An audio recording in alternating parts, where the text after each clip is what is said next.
Mes amis Cancer, bonjour et bienvenue sur la chaîne Tarot à merveille. Pour votre tirage général, ceux qui me découvrent, soyez les bienvenus. Votre téléphone va sonner, ou vibrer, ou s'illuminer silencieusement sur la table de nuit, alors que vous pensiez à autre chose. Et quand vous verrez le nom qui s'affiche, votre cœur fera quelque chose que votre mental ne pourra pas contrôler. Un bond, un saut, une reconnaissance instantanée, antérieure à toute pensée qui dira « c'est maintenant, c'est enfin maintenant ». Mais avant cet appel, avant ce moment qui va redistribuer les cartes de votre quotidien, il y a quelque chose que vous devez comprendre, quelque chose qui lie cet appel à l'argent qui arrive. Parce que ces deux événements ne sont pas séparés, ils sont les deux faces d'une même pièce. Les deux expressions d'un seul et même mouvement qui se produit dans votre vie en ce moment, et ce mouvement porte un mot de 5 lettres que je vais décomposer devant vous, lettre par lettre, parce que chacune de ces lettres contient un enseignement que vous avez besoin d'entendre. Ce mot, c'est APPL. Pas seulement l'appel téléphonique, l'appel au sens profond, l'appel que la vie vous lance. L'appel que vous vous lancez à vous-même depuis un endroit si profond que vous ne l'entendez que dans le silence. Commençons. A. Alignement. L'argent qui arrive n'est pas un accident. Ce n'est pas un coup de chance. Ce n'est pas le résultat d'une manipulation du destin en votre faveur. C'est un alignement. Et pour comprendre ce que ce mot signifie vraiment, il faut abandonner l'image mystique qu'on en donne habituellement. L'alignement n'est pas un état de grâce flottant, dans lequel tout tombe du ciel. C'est un état de cohérence entre ce que vous pensez, ce que vous ressentez et ce que vous faites. Quand ces trois dimensions pointent dans la même direction, vous devenez un aimant, pas un aimant magique, un aimant logique. Les opportunités vous trouvent parce que votre signal est clair. Les bonnes personnes se rapprochent parce que votre fréquence est stable. Et l'argent circule vers vous parce que vous avez cessé de le repousser avec vos croyances de manque, tout en le réclamant avec vos prières d'abondance. Pendant longtemps, vous étiez en désalignement. Vous vouliez l'abondance, mais vous pensiez rareté. Vous demandiez la prospérité, mais vous agissiez en survivant. Vous rêviez de liberté financière, mais vous preniez chaque décision depuis la peur de perdre ce que vous aviez. Ce désalignement créait un signal brouillé, contradictoire, et un signal contradictoire ne reçoit que des réponses contradictoires, des gains suivis de pertes, des ouvertures suivies de fermetures, un pas en avant, deux pas en arrière. Ce qui a changé récemment, ce qui rend l'argent inattendu possible maintenant, c'est que le brouillage se dissipe. Votre pensée, votre ressenti et votre action commencent à s'accorder. Pas parfaitement, pas totalement, mais suffisamment pour que le signal devienne lisible. Et un signal lisible reçoit des réponses lisibles, concrètes, sonnantes et trébuchantes. Cet alignement financier se manifeste dans des détails que vous ne remarquez peu, être pas encore. La manière dont vous parlez d'argent a changé. Moins de plaintes, moins de honte, plus de neutralité, plus de curiosité. Vous commencez à voir l'argent non plus comme un juge qui vous évalue, mais comme un courant qui vous traverse. Et un courant ne juge pas. Il circule. Il va où l'espace est ouvert. Et votre espace s'ouvre. Vous avez aussi cessé, peu être sans le remarquer, de vous saboter financièrement. Ces petites habitudes d'auto-sabotage que vous aviez normalisées, dépenser impulsivement juste après avoir réussi à mettre de côté, refuser une augmentation parce que vous ne vous sentiez pas légitime, sous-évaluer vos services parce que demander un juste prix vous semblait prétentieux, ces comportements perdent leur emprise, pas d'un coup, progressivement, comme une habitude qu'on remplace si doucement, qu'on ne se souvient plus du moment exact où l'ancienne a cessé et la nouvelle a commencé. L'argent qui arrive va emprunter un canal que vous n'aviez pas envisagé. Il ne viendra pas du chemin évident. Il viendra d'un angle que votre mental n'avait pas couvert dans ses calculs. Peut-être une compétence secondaire qui se révèle soudain demandée. Peut être un ancien contact qui refait surface avec une proposition, peut être un investissement de temps ou d'énergie que vous aviez fait il y a longtemps et dont vous aviez oublié l'existence, qui produit maintenant un retour inattendu. La forme précise n'a pas d'importance. Ce qui compte, c'est que votre alignement a rendu le canal visible, comme un cours d'eau qui ne peut apparaître que lorsque le sol est prêt à le recevoir. Premier P, présence. Pendant que cet alignement financier se met en place, quelqu'un pense à vous, et pas de manière passive. Cette personne ne pense pas à vous comme on pense à un souvenir lointain en feuilletant un album photo. Elle pense à vous avec intention, avec direction, avec cette impulsion croissante qui précède toujours l'action. Elle est en train de passer du penser au faire, du silence à la parole, de l'hésitation à la décision. Cette personne, vous l'attendez. Peut être que vous ne l'admettez pas ouvertement. Peut être que vous avez construit autour de cette attente une forteresse d'indifférence. Vous avez dit que c'était fini, que vous étiez passé à autre chose, que son silence ne vous affectait plus, et une partie de vous le pensait sincèrement. Mais une autre partie, celle qui vit en dessous des déclarations, celle qui habite dans le ventre plutôt que dans la tête, cette partie-là attendait patiemment, sans faire de bruit, sans déranger l'édifice d'indifférence que vous aviez si soigneusement construit. Et c'est cette partie silencieuse qui va reconnaître l'appel quand il viendra. Pas votre mental, pas votre orgueil, votre ventre. Cet endroit, en vous, qui sait sans raisonner, qui reconnaît sans analyser, qui répond avant que la question ne soit formulée. Cette personne traverse elle aussi quelque chose, pas la même chose que vous, mais quelque chose de parallèle, un mouvement intérieur qui la pousse vers vous avec une force qu'elle ne comprend pas entièrement. Elle a essayé de l'ignorer, de le rationaliser, de se dire que c'était de la nostalgie, de la faiblesse, du manque passager. Mais ce mouvement ne ressemble à aucune de ces choses. Il ressemble davantage à un aimant, à une boussole dont l'aiguille pointe obstinément dans votre direction, quoi qu'elle fasse pour la détourner. Elle a peu être pris son téléphone plusieurs fois déjà, ouvert la conversation, tapé quelques mots, puis effacer, refermer, poser le téléphone et recommencer le lendemain. Ce cycle d'approche et de retrait est le signe que le désir de vous contacter est réel, mais que le courage n'est pas encore au rendez-vous. Il le sera bientôt. Le courage s'accumule comme l'eau derrière un barrage, goutte après goutte, et un jour, le barrage cède. Non pas parce qu'une goutte particulière était plus lourde que les autres, parce que la somme de toutes les gouttes a dépassé la résistance. Le barrage de cette personne est sur le point de céder. La présence de cette personne dans vos pensées ces derniers temps n'est pas un résidu nostalgique. C'est un signal de proximité. Quand quelqu'un s'approche de vous sur le plan énergétique, votre inconscient le perçoit avant que le monde physique ne le confirme.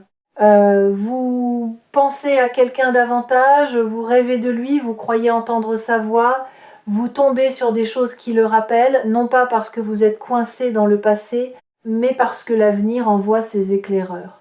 Deuxième P, permission. Voici peu, être la lettre la plus importante de tout ce mot, et elle ne concerne ni l'argent ni cette personne. Elle vous concerne vous. La permission est le goulot d'étranglement de votre vie. Pas le talent, pas les opportunités, pas la chance. La permission, ce que vous vous autorisez à vivre, à recevoir, à désirer, à espérer.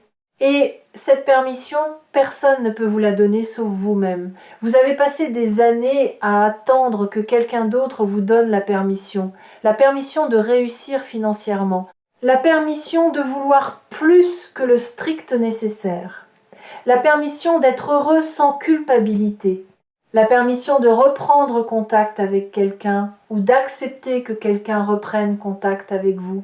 Vous attendiez un feu vert, un signe extérieur, une validation qui vous autoriserait à désirer ce que vous désirez. Mais le feu vert n'est pas extérieur. Il n'a jamais été extérieur. Il est dans votre poitrine, là où votre cœur bat en ce moment. Et il est allumé depuis le début. Vous ne le voyez pas parce que vous cherchiez dans la mauvaise direction. Vous regardiez dehors alors que la lumière était dedans. La permission de recevoir l'argent qui arrive signifie cesser de croire que vous ne le méritez pas. Cessez de chercher la raison cachée derrière chaque bonne nouvelle. Cessez de vous dire que quelque chose d'aussi bon ne peut pas durer. L'argent qui vient vers vous ne vous teste pas. Il ne joue pas avec vos nerfs.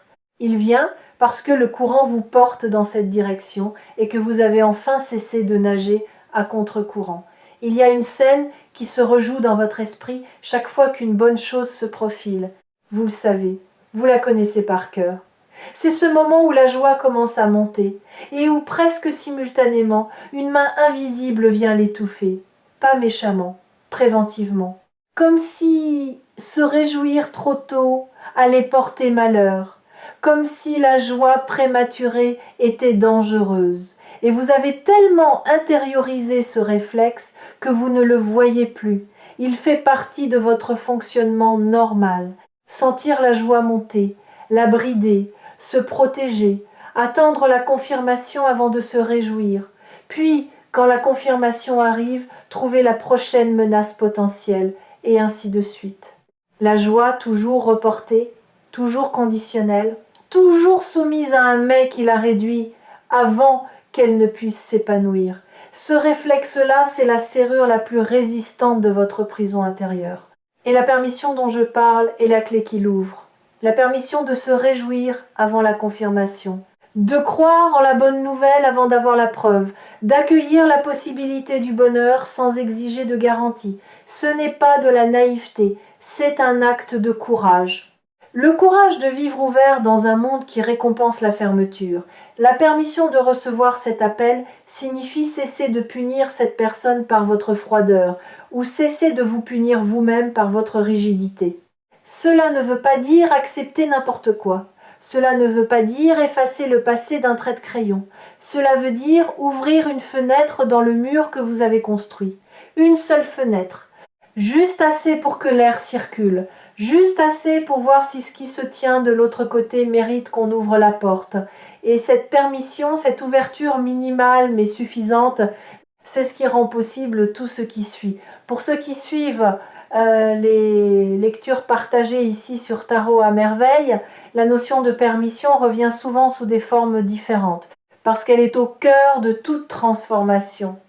Rien ne change tant que vous ne vous autorisez pas le changement, et tout change à la seconde où vous le faites écho. L'écho est le mécanisme par lequel ce que vous avez donné vous revient, pas immédiatement, pas de manière identique, mais inévitablement, comme un cri lancé dans un canyon qui revient vers vous, transformé par la distance et les parois rocheuses mais reconnaissables, l'argent qui arrive et l'écho de votre travail, pas seulement votre travail professionnel, votre travail intérieur, chaque croyance limitante que vous avez identifiée et remise en question, chaque moment où vous avez choisi de croire en l'abondance malgré les preuves contraires, chaque fois où vous avez donné alors que votre compte vous disait de retenir ces actes de foi posés dans le silence de votre quotidien, sans témoin, sans applaudissements, ont lancé un écho. Et cet écho revient maintenant sous forme de ressources concrètes.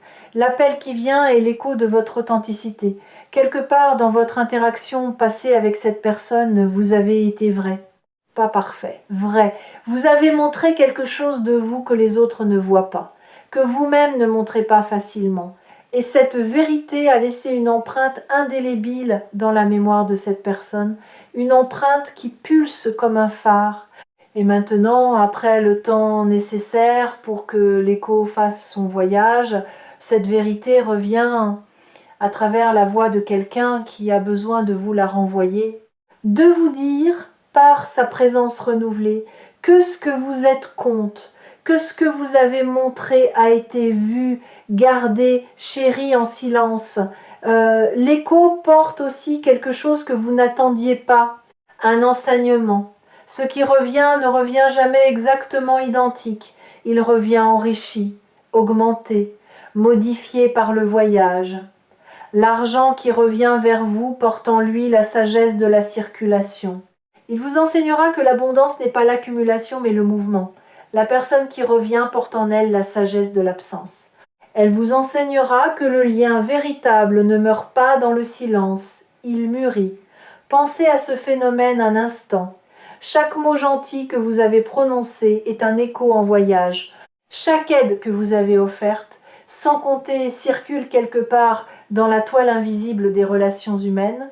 Chaque moment où vous avez choisi la bonté, quand le cynisme aurait été plus facile, a envoyé une vibration dans le monde.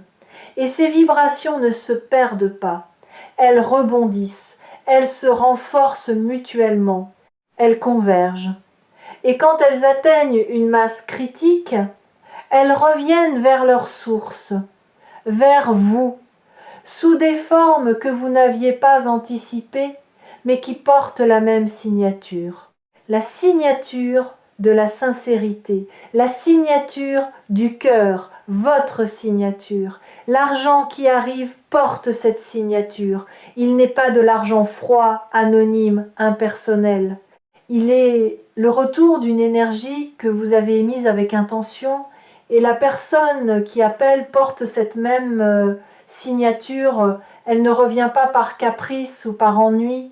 Elle revient parce que votre authenticité a laissé en elle une marque que le temps n'a pas effacée.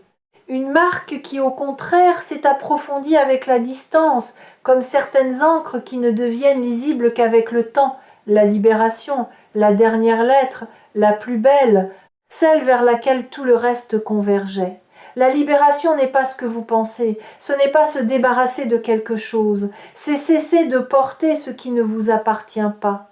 La culpabilité qui ne vous appartient pas, la honte financière héritée de vos parents, de votre culture, de votre histoire qui ne vous appartient pas. La peur d'être déçu une fois de plus qui appartient à l'ancien vous, pas à celui que vous êtes devenu. La conviction que les bonnes choses arrivent aux autres mais jamais à vous, qui appartient à une version de la réalité que vous n'habitez plus.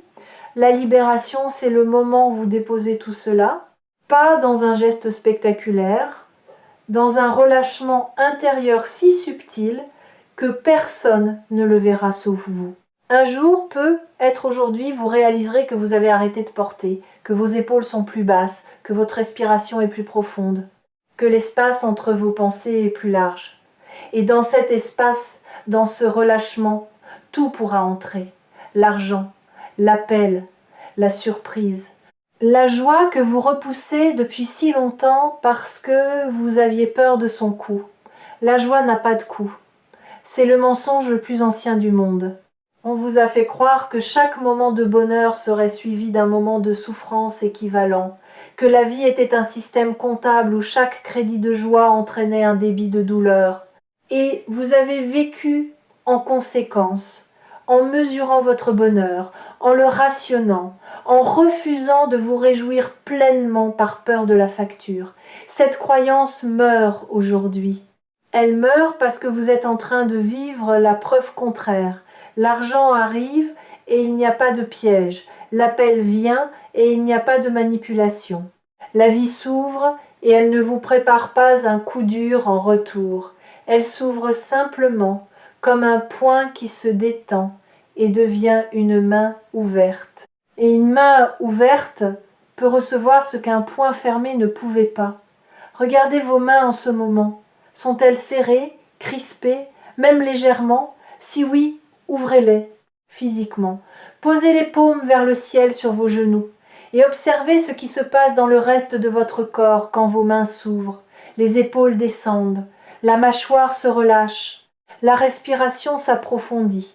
Le corps tout entier interprète les mains ouvertes comme un signal de sécurité, un signal qui dit « il n'y a rien à combattre, rien à retenir, rien à craindre ». Et, dans cette posture d'ouverture, votre capacité à recevoir se multiplie, pas symboliquement, physiologiquement. Un corps détendu est un corps perméable. Perméable aux idées, aux intuitions, aux opportunités, aux connexions. Un corps crispé est un corps barricadé. Et derrière les barricades, rien de nouveau ne peut entrer. Cette libération physique est le reflet de la libération intérieure qui se produit en vous. L'une nourrit l'autre et ensemble, elles créent l'espace nécessaire pour que l'argent entre et que l'appel soit reçu, non pas comme des intrus dans une forteresse, comme des invités attendus dans une maison ouverte. Le mot est complet maintenant. A-P-P-E-L. 5 lettres, 5 dimensions d'un seul mouvement. L'alignement qui rend l'abondance possible, la présence qui annonce le retour, la permission qui ouvre les portes, l'écho qui ramène ce qui a été donné. La libération qui fait de la place pour tout ce qui suit. Ces 5 lettres ne sont pas seulement un cadre pour comprendre ce qui arrive, elles sont un mode d'emploi pour l'accueillir. Quand l'argent se présente, vérifiez votre alignement. Êtes-vous cohérent dans votre désir de le recevoir? Quand l'appel arrive, vérifiez votre présence. Êtes-vous là? Vraiment là? Pas perdu dans vos projections du passé? Avant de répondre à l'un ou à l'autre, vérifiez votre permission. Vous êtes-vous autorisé à recevoir sans condition, sans marchandage intérieur? Quand vous recevez, sentez l'écho. Reconnaissez dans ce qui arrive le retour de ce que vous avez donné. Et quand tout est reçu, quand l'appel a eu lieu et que l'argent a trouvé son chemin, restez dans la libération. Ne refermez pas le poing. Ne reconstruisez pas les murs. Restez dans cette posture ouverte qui a permis au miracle d'entrer. Parce que ce qui arrive n'est pas un événement isolé, c'est le début d'un nouveau mode de fonctionnement. Un mode où vous recevez autant que vous donnez, où la vie circule à travers vous dans les deux sens, où l'abondance n'est plus un rêve que vous pourchassez, mais une rivière dans laquelle vous nagez. Et cette rivière, une fois que vous y êtes, ne vous rejette pas. Elle vous porte vers des endroits que vous n'aviez pas imaginés, avec une douceur que vous n'aviez pas cru possible. Ceux qui partagent leur chemin avec Tarot à merveille savent que les mots ne sont pas choisis au hasard dans ces lectures. Ils sont des clés. Et le mot d'aujourd'hui, ce mot de 5 lettres, est la clé qui ouvre simultanément 2 portes. La porte de l'abondance financière et la porte du retour de cette personne. Dans les jours qui viennent, restez attentifs aux signes avant-coureurs, un mouvement inattendu sur votre compte. Une proposition qui arrive d'une direction que vous n'aviez pas envisagée, un message d'un ancien contact professionnel. Ces événements financiers ne seront pas isolés. Ils seront les premières notes d'une mélodie plus large. Et dans cette même période, les signes relationnels s'intensifieront aussi, un rêve plus vivant que d'habitude. Un souvenir qui remonte sans raison. Un nom qui traverse vos pensées au moment le plus inattendu. Ces 2 séries de signes convergeant vers le même moment. Le moment où votre téléphone s'allume. Et entre maintenant et ce moment, laissez-vous porter, ne forcez rien. Ne cherchez pas à accélérer le processus en contactant cette personne vous-même. Ne tentez pas de provoquer l'argent en prenant des décisions financières impulsives. Le timing n'est pas votre responsabilité. Votre responsabilité est l'état intérieur, l'ouverture, la disponibilité, la confiance. Le reste appartient à une intelligence plus vaste que la vôtre, une intelligence qui sait exactement quand la pomme est mûre et quand le sol est prêt à la recevoir. Vous avez assez forcé dans votre vie, assez poussé, assez tiré, assez essayé de contrôler chaque variable. Et le résultat de tout ce forçage a été l'épuisement, pas l'abondance. Ce qui arrive maintenant arrive précisément parce que vous avez relâché, parce que vous avez accepté, ne serait-ce qu'un instant, que tout ne dépend pas de vous. Et dans cet instant de lâcher prise, l'espace s'est créé pour que la vie fasse ce qu'elle fait le mieux, surprendre ceux qui ont le courage de lui faire confiance. Quand il s'allumera, quand vous verrez le nom, quand votre cœur fera ce bond que votre mental ne peut pas contrôler, rappelez-vous du mot, rappelez-vous des 5 lettres, et rappelez-vous que chacune d'elles vous a préparé à cet instant, que vous n'êtes pas en train de recevoir par hasard, que vous êtes en train de récolter ce que votre courage, votre patience et votre transformation ont semé. Décrochez, pas seulement le téléphone, décrochez de la peur, de la méfiance, de l'habitude de dire non à ce qui est bon. Décrochez et dites « je suis là ». Et voyez ce qui se passe quand une personne Aligné, libéré, autorisé à recevoir, dit simplement avec toute sa présence, je suis là. Ce qui se passe, c'est que tout change. Et quand vous aurez besoin de vous rappeler pourquoi tout a changé, revenez ici, revenez sur Tarot à merveille, revenez aux mots, aux 5 lettres, à cette vidéo qui a précédé l'appel et qui vous avait dit, avec toute la clarté dont ces mots sont capables, prépare-toi. Ce qui vient est à la hauteur de tout ce que tu as traversé pour arriver ici. Ton téléphone va sonner. Et cette fois, tu es prêt à répondre, prêt à dire oui, prêt à recevoir, prêt à vivre ce que tu mérites depuis toujours. Et ce que tu mérites dépasse tout ce que ton imagination la plus audacieuse a osé te montrer.